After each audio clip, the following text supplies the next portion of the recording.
Hatta o zemin patladı. İyi. Hem o zemin patladı. İyi gidiyor. Tamam.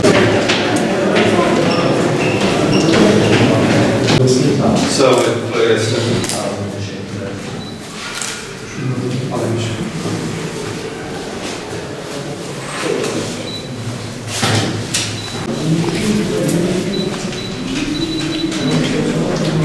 Başkanım, bir görüntüler var.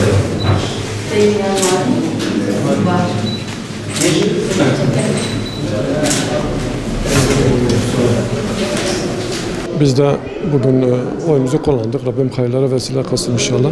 Uzun bir maraton oldu. Bu geçen süre içerisinde emek harcayan, ter döken, gayret eden, oyunu kullanan bütün vatandaşlarımıza ben inşallah en hayırlısının gelmesini diliyorum.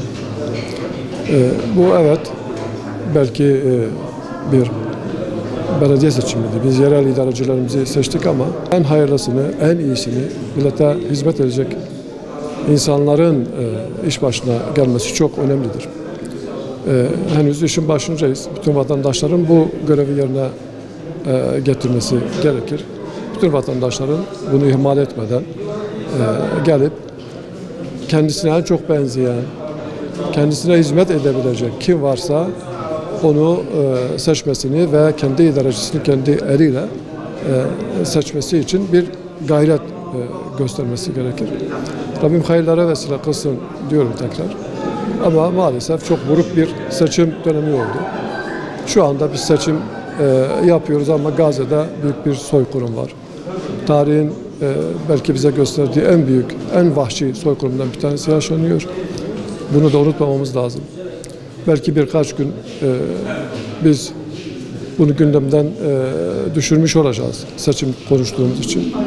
Geçen 2 ay içerisinde de maalesef Türkiye'de bu katliama karşı, bu soykırıma karşı gerekli tepki maalesef verilemedi.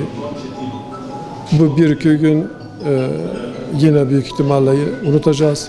Ama orada katliam devam ediyor. Bunu unutmamamız lazım, unutturmamamız lazım. Ve o işgal ve soykırım devam ettikçe elimizden gelen gayreti göstermemiz lazım.